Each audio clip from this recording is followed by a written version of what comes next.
Check, check. 1, 2, 3, 4. Let's go! And welcome to another Ballsy Uncut here on X, Facebook, YouTube. We also have an Instagram account. You can hit us up on YouTube at Ballsy Uncut. Subscribe, and then you'll never miss an episode. We're also wherever you get your podcast. This is Ballsy. Michael Ball, for those that just are checking this out for the first time, I do appreciate it. I was longtime media member in traditional media, covering the Rough Riders for 20 years that way, pre- and post-game show for 18 years, voice of the U of R Rams for 16 years, play-by-play voice of the Saskatchewan Rough Riders for 2 years. But I've moved on. I guess that's an easy way to put it. We've started this thing since June, and the numbers are going in a very positive direction. Sponsors on board, more interested on getting on board. I'm going to have packages out soon. But yeah, tell all your friends. It's the best way to grow something like this is word of mouth. Best way to grow anything. I call it like I see it. It's part of the reason why I'm here in my own studio as opposed to traditional media, because traditional media likes vanilla, likes boring, likes, just doesn't like to have any controversy.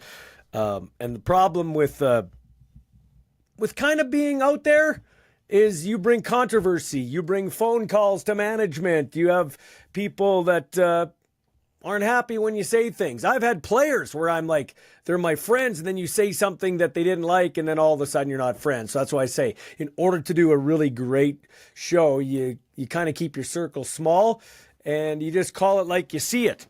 One thing is, I'll be fair, and I respect everybody for the most part in the world of sports, in the sense of what they put in to get to where they are, whether it be amateur or professional.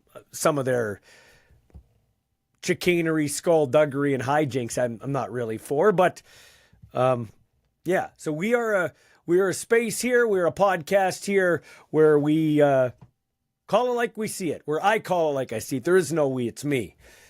There is we when it comes to sponsorship, and not necessarily what I say is reflected in how the sponsors believe, but they do believe in freedom of speech. They do believe in being able to call it like you see it. And I want to thank the gang at Ward Tirecraft, 101 Dudney Avenue in Regina. Go see Michael Barth and the gang for all your tire and mechanical needs that way, and you'll get 10% off.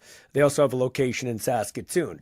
District Brewing, the Super Squeeze Seltzer, Mango Lime, Passion Fruit Lime. Thanks to them for getting on board and continuing to support the podcast. Also want to thank our good friends at AGT Foods Canada, feeding the world and giving back to the community. Murad El-Khatib, his wife Michelle, Murad's brother Omar.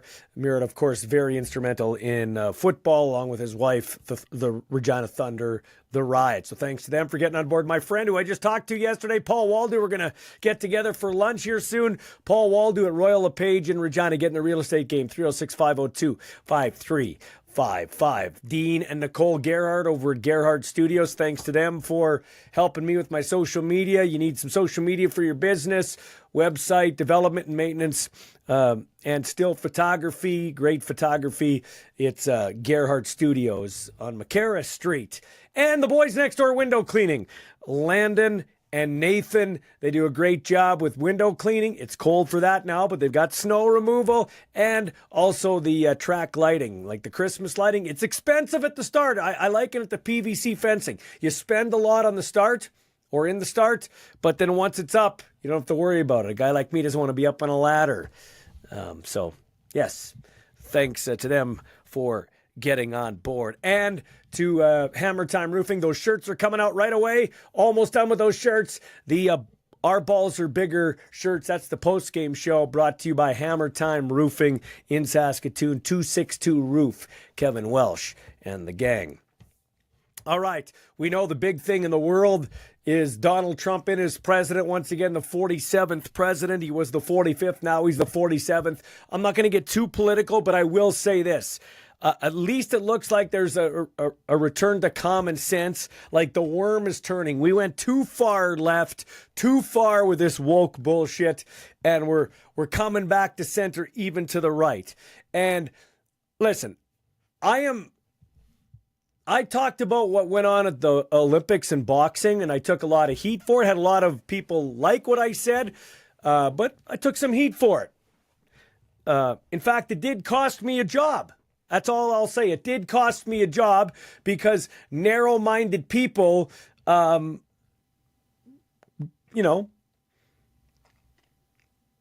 a little bit of backlash for what I said.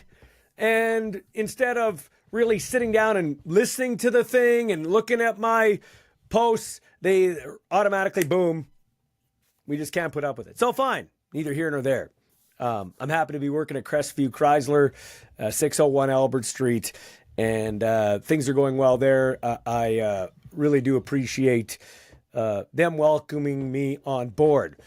And I've got a great feature coming up that I can't unveil, but it's going to be a weekly feature, and they are on board at Crestview Chrysler. So boom, there we go. Can't wait for that. And when I can announce that, it's very soon though, very soon. If you're a football fan, you're not going to want to miss it. But back to Donald Trump for a second. Now, I want to be very clear about this. I do not care what you do in your bedroom. I do not care what you do in your daily life. You do whatever you want to do. So I have no opinion on the gay and lesbian community in terms of the lifestyle they lead. In fact, I'm in support of everybody. Everybody's got their rights. Everybody should be treated with respect. So I'm going to get that out there right away. Gay, lesbian, transgender, that's not my lifestyle, but that or how I live, but I have no problem with that per se. But I did have a problem with biological men boxing women at the Olympics. There were two guys or two people that could identify as men and women because of their chromosomes, okay? And I'm not a scientist, I'm a podcaster now, okay? Media guy.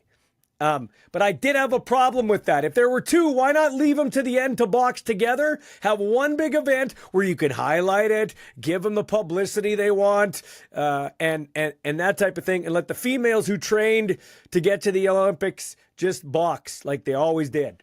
But no, we had to cave to that and let biological men box women. Crazy. So what I'm happy with Donald Trump, one of the first executive orders he said, now I'm not going to go into the whole, there are two genders, man and woman. I'm not doing that. But where it crosses the line with regards to transgender men playing women's sports, and if you were happen to see a woman play a man's sport, which you never will, but if there was a transgender, there was a woman that changed into a man and then played men's sports, which once again you haven't seen, not to my recollection, and you won't see. I wonder why. That's not going to happen in the United States. That won't be allowed, and I like that. I do like that. If we start blurring the lines in sports or locker rooms, like we've had girls play boys sports on boys teams, and I'm not against that, but they've had to dress in another room, which kind of sucks because it alienates them from the team, that aspect. Because that's kind of a tradition, dressing with your team, undressing with your team. But because it's a touchy situation, a touchy thing, I get it. And that's where we need to go. That's what we need. And so I am all for banning that. Transgender men and women crossing over into the sporting world, into the locker rooms, into the washrooms. Not a big fan of that. Not a big fan of that. That's where I am happy there's seems to be some sort of restoration of logic when it comes to that. In other sporting news or in other things we can touch on here in Ballsy Uncut. Bo Lacombo is retiring after 10 years in the CFL. He's been on the show. He will be on very shortly. Not today, but soon. Probably the next installment, maybe 2 down the line. We're just trying to nail down a time where he can come on and talk about retiring. His brother, of course, playing for the Saskatchewan Roughriders. Outstanding linebacker out of Oregon. Played for the BC Lions here most of his career. And he retires at the age of 34. So congratulations to him. Other thing you really want to touch on, the Detroit Lions losing their offensive coordinator, Ben Johnson. He's going to go to Chicago to become the head coach of the Chicago Bears. Ohio State beats Notre Dame 34-23. No big surprise. Their roster, $20 million for their roster. Now listen, I know coaches get paid money, and there's got to be some sort of happy medium, but it's weird and crazy, and it's ruining college football, this portal thing and NILs and all that type of stuff. It really is. It really is. Anybody see the Johnny Manziel documentary, and where Johnny Manziel was, I forget what it's called, but where he was talking about how he just took it all for granted, getting paid money by boosters, living the life. He came from a wealthy family as it was, but living the life, getting paid by the boosters. And, imagine. Caleb Williams made like $5 million as quarterback of USC before he goes to Chicago. Like, you don't have that hunger. You don't have that. I'm sorry, but you don't. You're a young kid. I don't know, man. $20 million for the Ohio State Buckeyes. And you could bet Notre Dame's going to be knocking on the door. They haven't won a championship since '88. Notre Dame's going to be knocking on the door because they don't have to share their money as an independent, which, by the way, is bullshit. And I'm a Catholic guy, so I was cheering for Notre Dame. But they're an independent, so they don't have to share the money that they get from the TV and everything with anybody else in the conference like Ohio State has to with the Big 12. They get to keep their cash, so they'll be spending that cash to get players and to load up. Sickening, actually. Just like the Dodgers loading up. Tanner Scott, that Roki Sasaki, where's he going to go? Dodgers? Is he going to go to the Blue Jays? Is he going to go to the Padres? Of course it was always the Dodgers. So the Dodgers loading up too. I know I'm a disgruntled Padres fan, but I just not a big fan of what I'm seeing in Major League Baseball. And not a big fan of what I'm seeing in the NHL. Listen, I think among the big professional 4 North American sports, and I consider the CFL a big-time sport too, big-time professional sport, but the NFL is the worst refs. I mean, the stuff, at least perceptions, everything, facts are negotiable. People have said, I have a friend, Roger Flair, whose son Jake is the sideline attendant for the Thunder. Roger has called my post-game show. I love Roger, high school guy. He's a high school buddy. He's a Chiefs fan. He said that he has pointed out to me, the Chiefs are one of the most penalized teams in the NFL. I guess so. But in the big games, it seems they get all the calls. Like, you can't touch Patrick Mahomes. You look at the other way, and it's a penalty against Patrick Mahomes, or for Patrick Mahomes and the Chiefs. Now, Patriot fans probably felt that way too. They're hated. When you win all the time and you're around it all the time, like the Chiefs are, 7 straight AFC championship games, back-to-back Super Bowls, people want to see you lose. I want to see the Chiefs lose. ABC, anybody but the Chiefs. But in general, the NFL has for the money they put into it, they have the worst officiating. Dollars for dollars in pro sports. But the NHL's right there. I'm sorry, but they are. They do not, at least the NFL, NBA, they protect their stars. CFL to some extent. The NHL does not protect their stars. Now, Connor McDavid did maybe deserve a 1-game suspension, but 3-game suspension. And I get so mad at Connor McDavid too. I like him. He's an unbelievable player, maybe the greatest offensive player we've ever seen. Guy puts up with more shit on a game-by-game basis maybe than anybody that's ever played in the league because he's so much better than everybody else. You could say the same thing about Crosby in his heyday. Gretzky didn't have to worry about it. Lemieux didn't have to worry about it. Lemieux was a little bigger. Mind you, he was kind of like Shaq. You could lean on Lemieux and guys would bounce off him, so he probably should have got way more calls too. But back when Gretzky and Lemieux played, there were guys that stood up for them, right? The Yzermans with Probert. Here, Nobody's standing up for these guys. But McDavid doesn't even stand up for himself. You got a game tonight, Oilers and Washington. Come on. Appeal it, McDavid. Appeal it so you can at least play a couple more games. So you can have the game tonight against Washington with Ovechkin in town, tracking down Gretzky's record. What, he's got 21 goals to beat the record in 37 games? I hope he does it, actually. But you've got... Appeal it, man. At least play a couple games. And by the way, that's what I'm getting at. The NHL does not protect its stars. It does not protect its stars. Oh, they got to play through that crap. People aren't paying $200, $250, $300, $400, $500 a game to watch Connor Garland.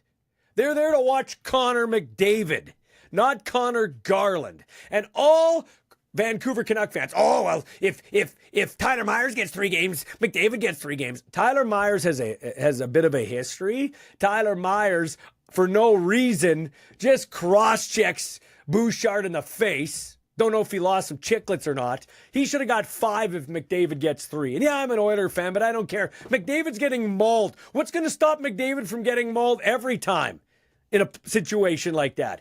NHL officials, man, I don't know, man. Not all of them, just like any profession, but wow, just awful. And that you got the guys like Colin Campbell and George Peros, who didn't amount to a hill of beans in terms of talented hockey players.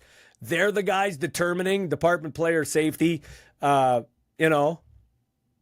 what the suspensions should be. They need guys that were stud players to be in those roles. Now, those guys have made so much money, the stud guys, they don't want to be. Like, I don't think Crosby will want to have anything to do with that or a McDavid when he's done. But you need guys that were studs that know what it feels like to be on the other side of it when you're getting held and clutched and grabbed. Oh, McDavid threw an elbow. Yeah, because guys are sticking him and tripping him and twisting him and flipping him around. He's the star. I'm glad he said one thing. He didn't appeal, but he said, maybe I'm going to be a little more hesitant to do personal appearances and things for the NHL now, going forward. I mean, he probably gets paid big bucks, so he won't, but I hope he does. I hope he does. We got a great show coming up. Michelle Englot, first out of the gate. She is once again at the Provincial Women's Curling Championship. She's lost count, so have I. We'll ask her if she remembers how many she's been at. But Michelle just played the Jolene Campbell rink. Her rink lost 9-4 this morning. We'll talk about it. They're going to be taken to the ice right now as we speak.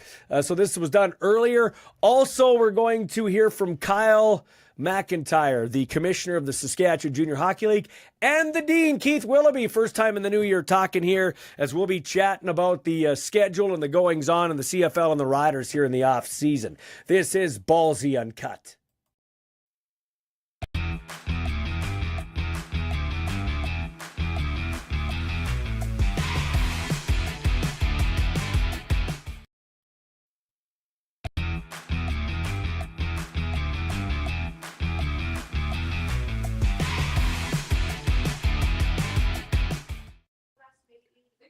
Welcome to the podcast, Michelle. Thanks for taking time out of your busy schedule.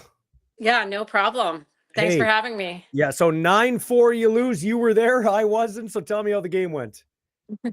Yeah, we just we started a little bit slow today. Our first couple of ends were okay, but then we gave up a 4-ender and then had to battle back from that. So just need to get a feel for the ice and come out strong. It's a long week. So, that's we have 8 games in the round robin, and we know we're going to lose a couple here and there. And Jolene was definitely one of the teams that is one of the top teams in the field, even though she was ranked number 7 going in. But she's definitely one of the top teams, and so we know we need to pick it up a notch, and we'll battle back this afternoon. How many is this for you now in terms of provincial playdowns? Did you lose track? I did. I'm sorry. There's too many. So how is it different now than maybe other than the fact, I mean, you're aging well, you're doing a great job, but other than the fact that you're, time catches us all, how is it different this time for you? Like, as opposed to like, say 10, 15 years ago? Well, it's a little a little more relaxing, I guess, with just calling the game and throwing lead rocks. Mm, You definitely don't have the pressure of that last rock throw, so it's fun for me. This is just fairly relaxing. mhm, Unfortunately, this week we lost our last rock thrower to pneumonia, so we're battling with a lineup change too. So yeah, we'll regroup, but for me it's a lot of fun to just call the game and throw lead mhm, rocks, and mhm. and I have great teammates and count on them to throw the tough ones. Yeah, so the chemistry, how does that affect when you have something like that happen? Well, we brought Patty Hersicorn on, Mm, and she had helped us out because Ashley had injury earlier in the season. So, we at least we had the benefit of playing with Patty a few times, and so I think she's sliding in seamlessly. It's definitely something that we played this lineup, so I think we'll make do and figure out. It's a bit of a change, but mm. it'll be okay, I think, in the end. Yeah, so you talked about throwing lead stones and calling the game, but not having the pressure of the last, rock. So are you kinda like a player's coach? Is that how you are right now? Would you be a player's coach, Yeah, kinda? sort of. That's when Sarah and I decided to play together a few years ago. That was the plan, was for me to mentor her. And so, that's exactly how I'm looking at it. And Mm, I'm yeah, still enjoying the game and still feel like I make a lot of shots. So, yeah, yeah. so I'm going to play as long as I can, I think. Yeah, so how have you adapted in terms of being able to continue to play? Like, you know what I mean? It's not an easy sport. So, like, have you taken on yoga, fitness training? Have you done anything different? Yeah, well, not anything different than I normally do. I do lots of stretching normally, and I do weight training, and then just lots of walking basically for cardio. So Mhm. I'm a speed walker. So, give me if this Michelle could tell the younger Michelle a piece of curling advice, what would it be? um, it would have been just to keep grinding, and it's a fun game, and I used to get a little more worked up over losses than I do now, and Mhm, so it's I think it's a mindset, and it's definitely a great team game, and mhm. and the better team chemistry you have, the better you do always. Yeah, you and I like winter holidays. I know you're a winter holiday person. I think I'm a winter holiday person. So, and the weather's been bullshit Yeah. here in Regina. I don't know what it's like Oh, I know. In Kindersley, but do you like it when curling? Do you like it when it's colder outside or when it's kind of warmer outside? As long as the ice is nice, Yeah, it's fine to I obviously don't like it when it's as cold as it was the last yeah, couple of days and over the weekend. Today it's quite nice here. So this temperature and good ice conditions inside, and we're good to go. yeah. So, what's the key here between an 8 o'clock game that wraps up about 10:30 and then you start at 4 again? What's the key here in between games? Well, we're just having a bit of a post discussion on our game and figuring out, what we need to do better. Have a good meal and then head back to the rink and start fresh. Mhm. And so what kind of advice do you impart to your team in a long week like you said? You're not gonna have a perfect week generally. So what kind of advice do you have? And is it really the team that picks up on the ice the quickest that'll be the most successful? I think so, but you also need to start getting some consistency and play, get the ice down, get consistency and get on a roll towards the end of the week. So it's a long week, and we just need to get some wins under our belt and then get rolling. No, so it's not like you're in Vegas though. You're in Kindersley, so there's not a lot to do. Curl and hang out. Exactly. Yes. Hey, thanks for Yeah. your time. I appreciate it. Best of luck, okay? Yeah. Thank you. Yeah, no problem.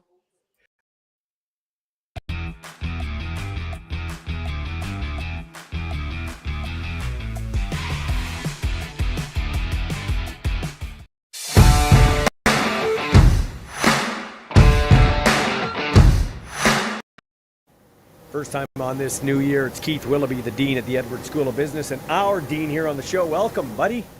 Glad to be back, Ballsy. Happy New Year. Yeah, so the NFC North was the best division in football. The Vikings go out in their first playoff game. Your team, the Packers, go out. And the Lions, we were talking before we rolled tape here. Since we've both been alive, you're older than me, not by a ton, but you're older than me.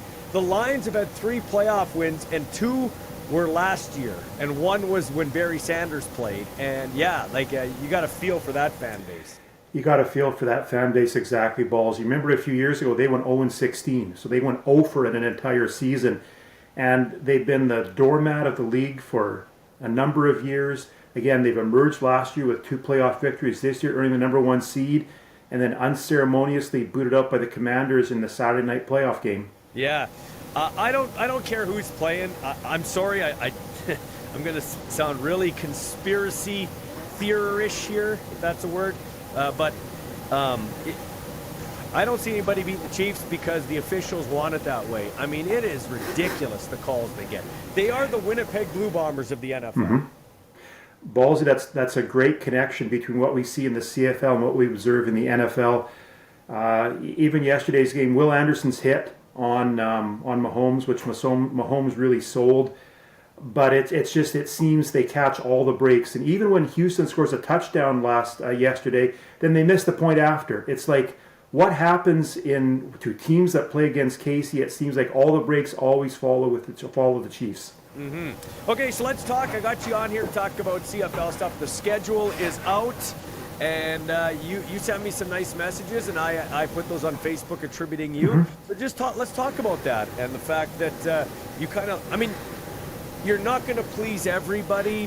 Some people don't like Saturday afternoon games, a Thursday night game. You got to work with everybody in the league. But all in all, this is a better schedule than last year for sure. It is, especially ballsy for the green and white. If you look at the Riders going into the 2025 campaign, with the exception of the home opener, which is a Thursday, hosting Ottawa, and then the Labor Day Classic, traditionally Sunday, hosting the Bombers, every one of the other Rider games, so all 16 of the remaining games, are all on a Friday or a Saturday. So to me, it gives a nice cadence for the team, a nice rhythm for the team. We are the only team in the CFL this year that doesn't have a 5-day break between any of its games. So I think the schedule maker this year threw a bone to the Riders, and then giving them, again, a really decent schedule with days off between games. And from the fans' perspective, it's nice knowing that 16 of your 18 games are going to be on Friday and Saturday. So you've got a nice consistency with knowing from week to week where you're going to be seeing the Riders play in Mosaic or watching them on TV when they're a road team. Yeah, that's a good point. So the Riders will open up the league schedule against Ottawa on a Thursday night, and for the second year in a row, will close the league schedule at home against the BC Lions. We talked about this in an earlier version of this podcast. I hope somebody at the TSN league office has some brains to flex out if it's close again.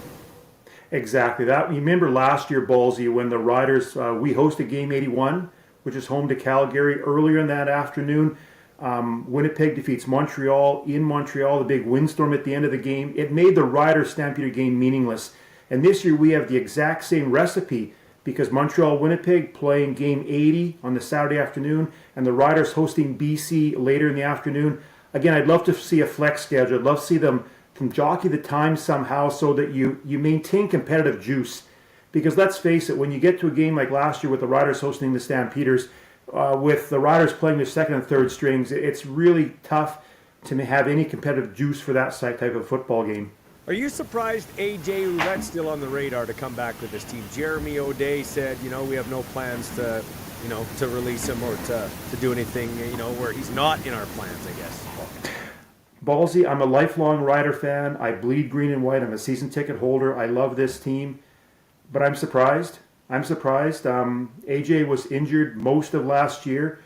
I'd say if you look at his performance, to me, he was exceptional in the playoff game. He got some really good runs against BC. Had that nice third quarter touchdown run. But I tell you, we're devoting a pretty large portion of the salary cap to somebody who is injury prone. And to me, I don't yet see the performance on the field that justifies him remaining with the club. Now, again, I'd love to see him prove me wrong. I'd love to see him come here and maybe he and Q in the backfield are a wonderful 1-2 combination. But I tell you, it's really tough to see a lot of your salary cap going that way when we know we have holes elsewhere in the team. So if he does come back, maybe it's at a reduced salary. They did say we're not going to tell that to the media, but yeah, I think that's the only way you can bring him back. Although I wasn't around the team this year, so I'm sure he adds some sort of leadership element, and he's good in the community. So I guess that's something, but you still got to win on the field. I do like the Jake Mayer signing. A lot of people look at stats. Not sometimes. Quarterbacks and coaches get too much of the credit and too much of the blame when the team loses. Jake Mayer, let's be honest. This microphone has more mobility than Trevor Harris, so that's not a high bar. But Jake Mayer is a little more fleet of foot than Trevor Harris. He's not going to run like Lamar Jackson or Trey Ford. But I do like that signing. He got better last year, previous to the year before, and he did it with a quote-unquote worst team in Calgary. Ballsy, I think the secret issue with signing Jake Mayer is Mark Mueller. I think if you look at Mayer's success, I think he enjoyed more of it when he was being coached by Mark Mueller. I think having the opportunity now of bringing Mayer into a team where Mueller is a coach, I think at least provides a recipe for some success. I was surprised with the signing because I never considered Jake Mayer, especially with his 2024 performance, to be a league leader at quarterback. But again, the emergence of him with Mueller could be a benefit. And also, let's face it, we can't have QB1 for the entire year. I think Harris has showed in 2023 and 2024 that he doesn't have the ability to withstand an entire season. So we need option 2. And I think last year with Shea Patterson, there were glimmers of success, but I think Mayer gives us some competence as a backup quarterback in 2025. I sure hope we can get a commissioner soon. Interesting. Yeah, you think of this off season where we had the Grey Cup middle of November. We're now 2 months later, and the schedule has just been released. Not that I always want to follow everything the NFL does, but I'll admit what they do. They engage fans. They have a huge celebration when they announce the schedule. This year, it's done on a website, yeah, and so teams can broadcast, but there's no juice. So I think we're missing a bit of leadership at the helm, and I think I would look for a new commissioner to provide a real opportunity of engaging with fans all across Canada so the CFL doesn't become buried on page 3 of the sports page. What does it say to you we're not having a touchdown game this year? I think it's an experiment that's sort of showing, it can be reasonably successful in certain situations. I think when you don't have the Riders as the road team, I think that to me really reduces the juice for the game. The following, the fans will be there. Last year they went to Victoria, had a game with Ottawa and BC. Truthfully, Ballsy, I would love to see a 10th team in the CFL. We need that. We need the balance between East and West. So hopefully in the future there'll be a way of either going back to Atlantic Canada or maybe into Quebec City.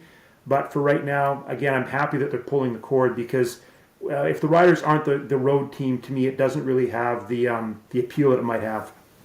Yeah. So what does that say to you about it, though? Like, what you just said? What does that say to you? What is the future prospect of having success for a 10th team if the Riders have to be in these neutral site games all the time? Yeah, you really wonder, Ballsy, if I know we've been talking for 40 years about the Atlantic Schooners, which are, you can see their merchandise. The merchandise does exist out there. You can get it. But I tell you, we've been talking for 40 years about the Atlantic Schooners, and you really wonder if gone are the days when we're going to see that 10th team somewhere in the CFL. To me, it's sad. But just maybe the uptake isn't there yet. The stadium availability, infrastructure to put a team elsewhere.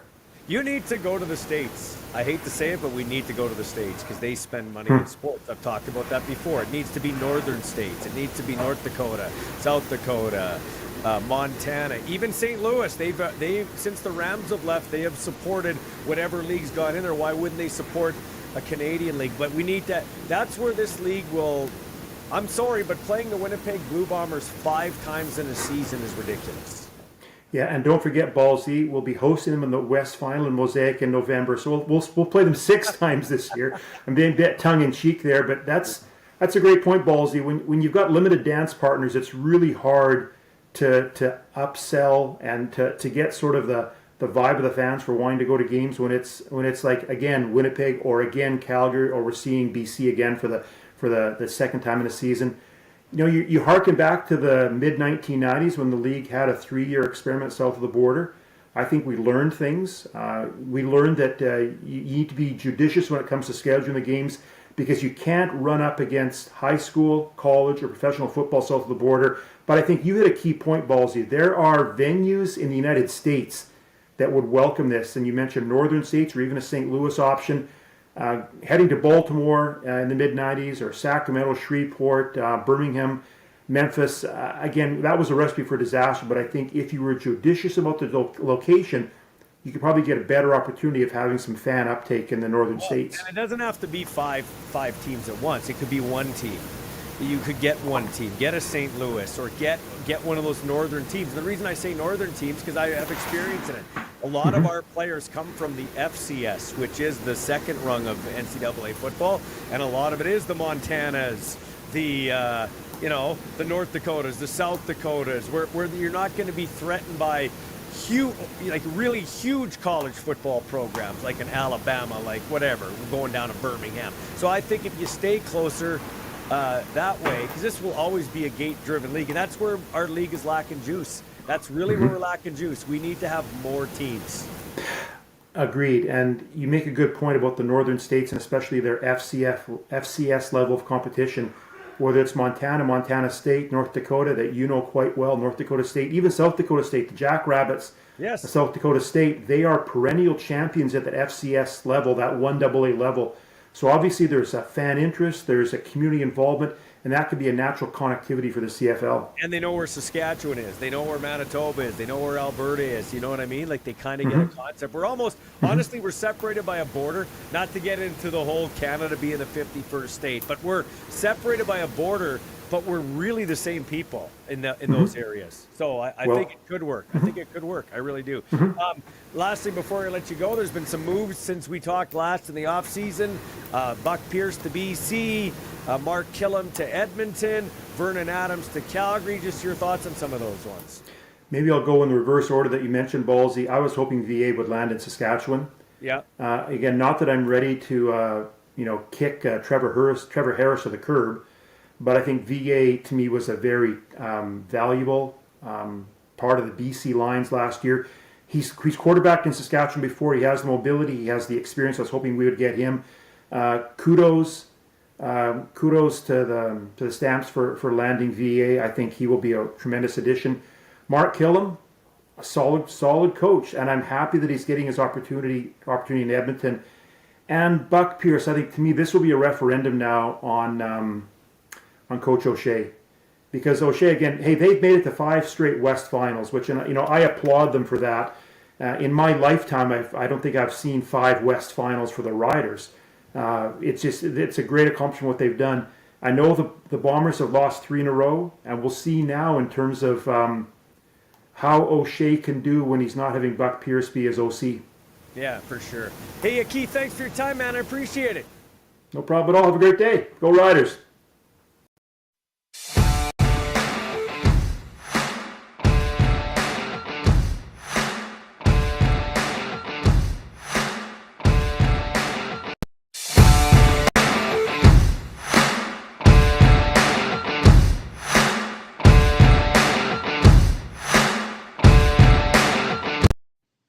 All right, here with the commish of the SJHL, Kyle McIntyre. Hey, man, how you doing? I'm doing great. How are you? Good, man. Nice to see you. So you're a hockey guy. Let's get your opinion. Connor McDavid, 3-game suspension. Do you agree with that? Well, I would say the Saskatchewan Junior Hockey League Department of Player Safety and Standard of Play would say that's a little bit high. Maybe 1 game. My daughter and her boyfriend brought tickets to watch Buffalo and Edmonton this weekend, so they won't be seeing McDavid. But I mean, he was getting absolutely mauled by Connor Garland, and you know what? Eventually, you get frustrated with that stuff, and you got to look after yourself. And he popped him. He might have hit him with the glove first.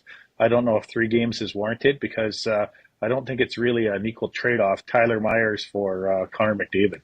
Can you give me the hockey mentality? You and I kind of differ on fighting. Like, I'm not a big fan of fighting, but I guess when it's a situation like McDavid and it's a star, Gretzky didn't have to worry about it back in the day with Semenko. Crosby, Ovechkin, those kind of guys. McDavid, they have to kind of look after themselves.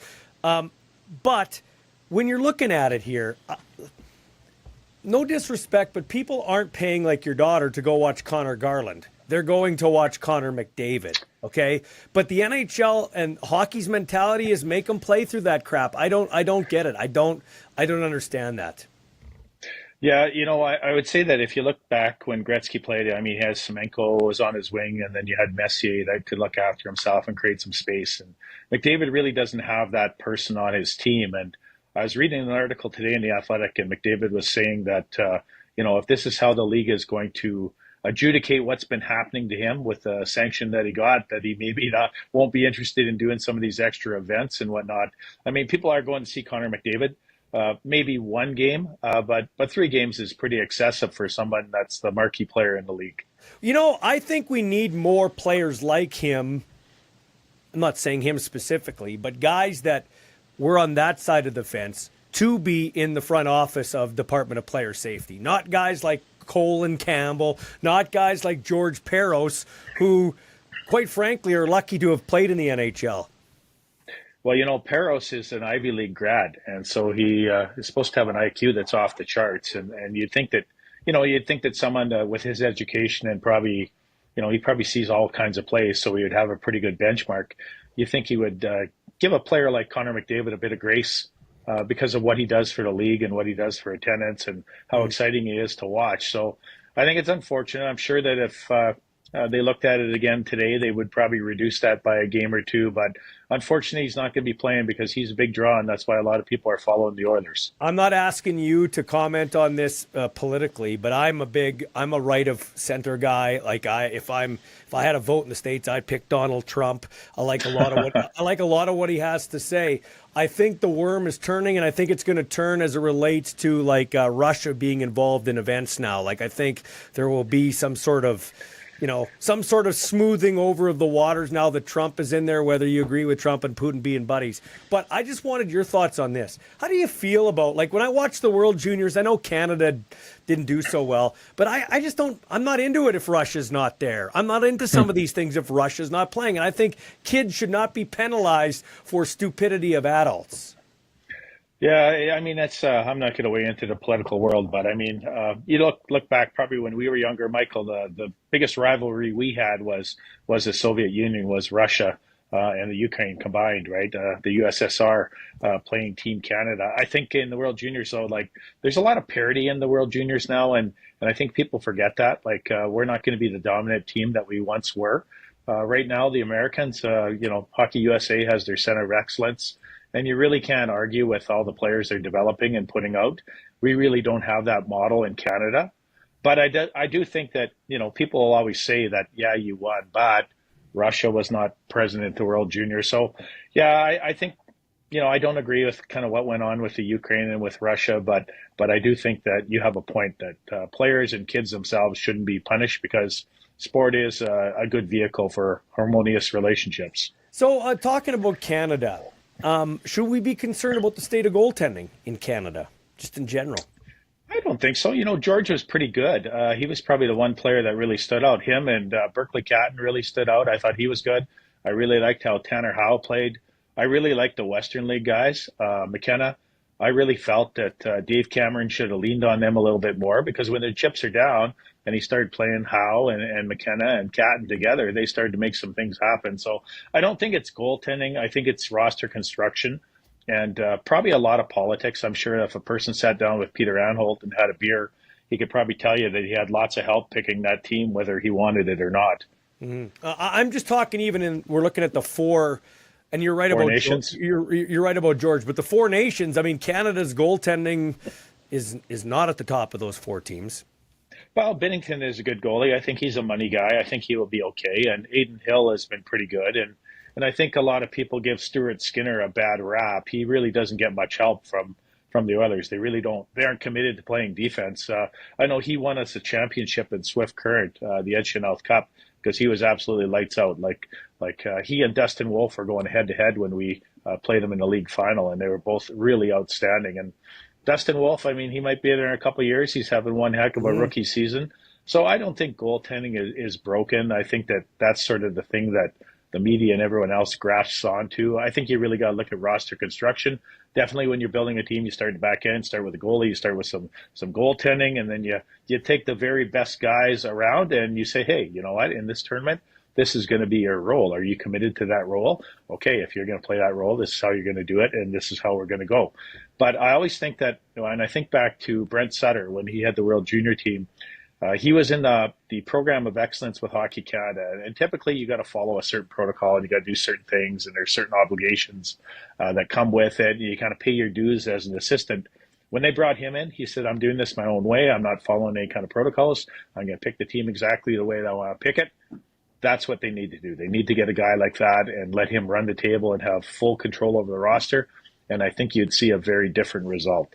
So you're the commissioner, top chair in the SJHL. You talked about broken. It was perceived that Yorkton was broken off the ice, but things are looking good both on and off the ice with the Yorkton Terriers. Oh boy, are they having a year. Emery Olofsson has really done a good job constructing that roster, and they are super fast and they're super skilled and they are explosive. And they're in the top 4 right now in the Saskatchewan Junior Hockey League. I was at a game on Friday night, Melfort versus Yorkton, 1,700 people in the arena. The crowds have been absolutely outstanding this year. I think they really haven't had crowds like that since Don Chesney took them to the RBC Cup back in 2014. So hockey is alive and well, and they've really turned the corner in a positive direction. And on this podcast, Mike, I think that they're going to be in the Final Four here of the league. So some good things to come with the Terriers. I think their goaltending is a little bit nicked up right now, but certainly they've shown that they can play and they can entertain, and the community of Yorkton has really been supporting them well. You know, I've said this many times. The reason I like talking to you about your league is you know your league. Like you're the commissioner, but you're an analyst too. When you see something goes down in Estevan, a firing of a coach. As a commissioner, do you kind of, I don't know how to put this, do you inquire about what's going on? Like, do you check into that, or what do you do when something goes like that? Because you kind of got to have your fingerprints on things, but keep a distance too. Yeah, you know, like all our operations, all our franchises are run by board of governors, and most of them operate under kind of policy governance, and so certainly I'm respectful of that. We have rules, regulations, we have a constitution, so I know my roles and responsibilities. You want to be aware of it. You don't need all the nitty-gritty details unless there's something that, you know, might come out that you might have to deal with. So that's kind of the way that we operate. And when I see something like that, of course, I've worked with Jason Tatarnic for 3 years, and you know, you get to know a person that coaches a franchise. You get to know that they have children. You get to know that they have a spouse. You get to know that the kids are in school, and so you really feel for the person and for his kids, especially. You know, that they're going to have to go through that, and there's going to be, you know, a little bit of turmoil and churn. Certainly, you could see that maybe something might be happening there at the end of the year, given the roster they have and the record, But certainly, you know, my thoughts go out to Jason and his family, and certainly the Estevan Bruins executive had their reasons why, and I think that, you know, they got a promising young fellow in Drew Kosher that's probably going to step up on an interim basis and show what he's about, and he had a lot of success coaching Junior B, you know, in the Saskatchewan Prairie Junior B League, and so certainly he's a rapport guy. I know the kids will probably relate to him, and the executive will probably surround him with some good people. And so hopefully they can make a push and be competitive and get back in the hunt. Because as you look at our standings, probably from 3 to 10, again, it's a bit of a log jam, and a team puts together a bunch of wins and you're right back in the mix. So they're not too far out of it right now. They're sitting with 28 points. I think the next playoff spot is about 37, so 9 points. And certainly they got a bit of a homestand now, then they can make a push. Yeah, so Drew's a buddy of mine too, so I wish him the best of luck. And I know Jason, so good luck to him too. Hockey is a small world, and he'll hopefully land on his feet. Yeah, Weyburn, the Weyburn Red Wings, Melfort Mustangs, Battleford Stars, those are the teams leading the way right now. Well, right now we got Melfort in first, and we got Flim Flon in second, and then we got Weyburn in third, and Yorkton's in fourth, and Battleford is they got a lot of talent and a lot of firepower, but they're super inconsistent. Yeah, okay. But they're in the mix. They're in the top 5 for sure, and I mean, you got Kindersley that made some big trades at the trade deadline, and they're knocking on the door about 6 or 7, and I don't think anyone wants to finish 7th or 8th. because then you're going to get Melfort and Flin Flon in the first round. So teams are really vying for those spots. And, Cody has done a real good job, and he just brought in a kid named Matt Edwards. Matt had played in the Western League. He's known for his physical play. He's a big kid. Certainly that was a missing element for Weyburn. And so I don't know if he's going to play tonight or not against Notre Dame, but again, you add a kid like Matthew Edwards to an already fairly stacked roster, and it's going to be really interesting when playoffs come. Competitive league? Has it been pretty competitive? Are you happy with what you're seeing? You talked to 3 to 10 logjam. Well, we always talk about parity in our league and that anyone can win on any given night. But there is a period of time, probably about 2 weeks ago, where from 2nd to 9th, there was less than 7 points. And so, again, it's just an absolute logjam, and you don't know what's going to happen. So the only thing that really impacts that sometimes are suspensions or injuries or sickness that typically run through a junior team, and it's kind of cyclical. And it's going to be a battle right to March 17th. It's going to be a battle right to the end, and that's what makes our league great, and that's what brings the fans to the arenas.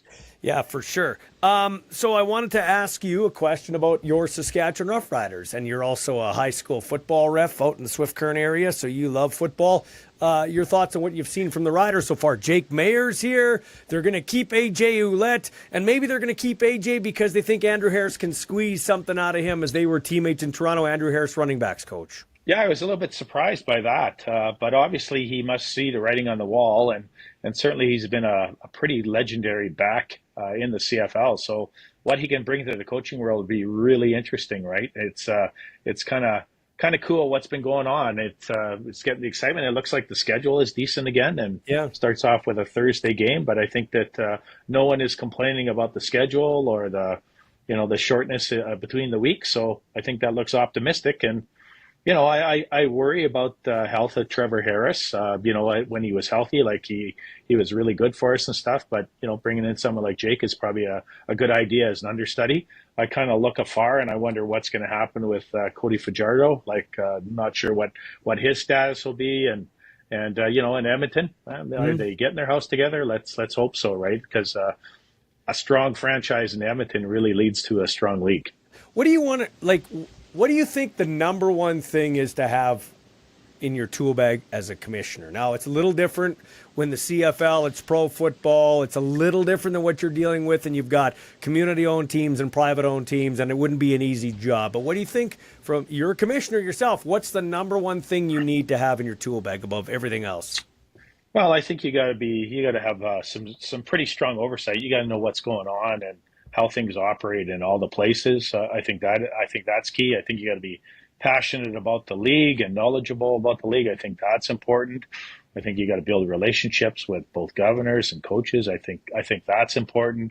Also think it's important to be a little bit visible in some of the communities and actually be present, be in the room and watch the product and watch games and understand and listen to what's been going on. So the challenge is always that not every decision you make is popular, and you don't always please everybody with your decisions. But I think that one of the things I always try to do is I always try to make a decision that's best for the entire league. It might not be best for an individual player or a franchise, but you really got to look out for the overall health of the league. And again, ideally, you compete inside the glass in the SJHL for 60 minutes. But outside the glass, you should be collegial and professional, and you should support one another because you're only as strong as your weakest link in the league. Lastly, I wanted to go back to hockey here, to your league. I want to leave this to the end to highlight, because you've been big on Saskatchewan kids in the Saskatchewan Junior Hockey League. It's a rare feat for a guy to play 200 games in the SJHL and to do it in his hometown. Let's talk about Hilbig there with the Kindersley Clippers.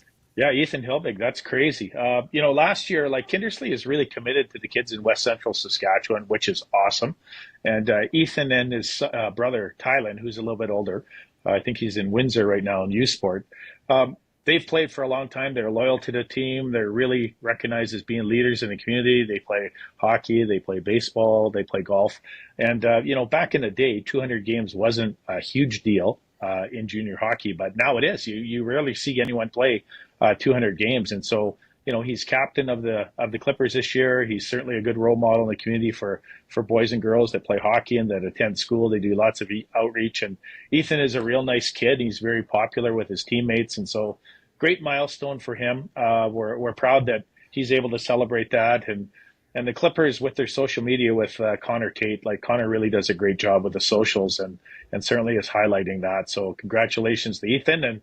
And probably if he had his magic wand, he would probably want to have about 24 games in playoffs and a strong finish to the last 24. So good for him. He's going to finish off with probably 250 games here in the SJHL, which is a rare feat these days. That's awesome. And lastly, slipped my mind. I just had this on my brain and it just slipped my mind. Oh well, had an old man moment.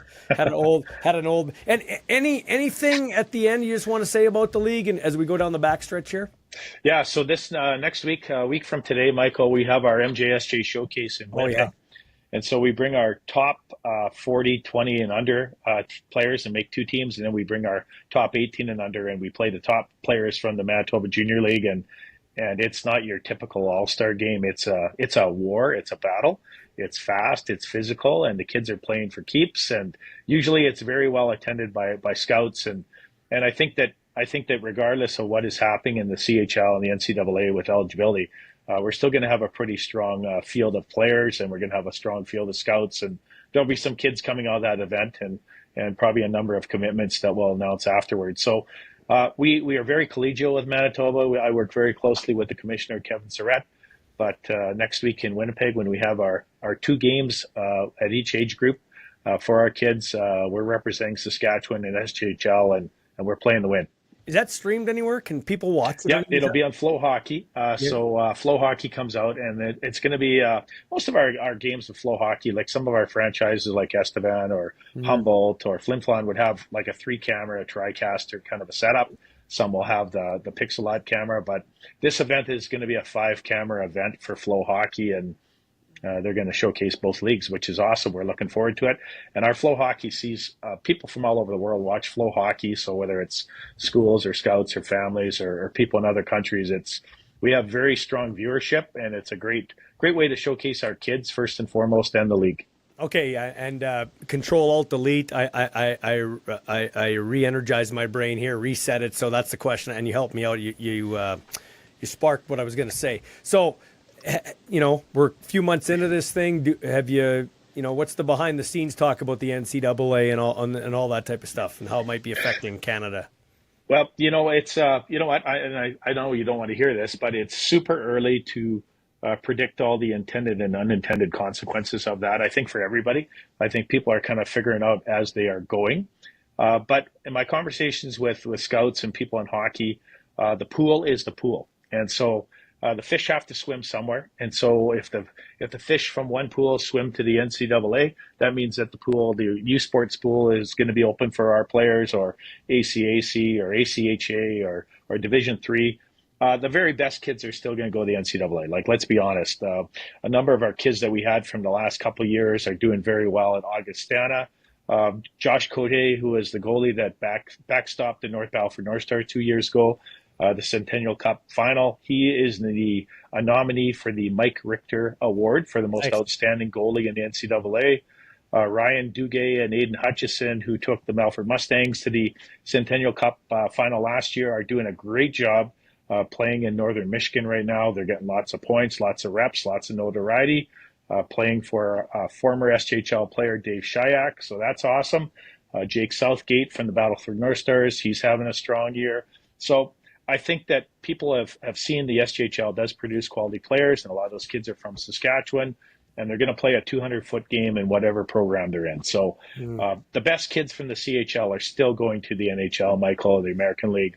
The next group of kids, I think, are interchangeable, and I think doesn't matter where you are. The best players are going to get found by the best schools, and they're going to get opportunities to prove themselves. Well, you just said what Bob Stauffer's always told me, the Oilers broadcaster. You can't go wrong with a player from somewhere that starts with an S, Sweden or Saskatchewan. There you go. That's a good point. Hey, thanks for your time, man. I appreciate it. Anytime. Thank you very much for your interest.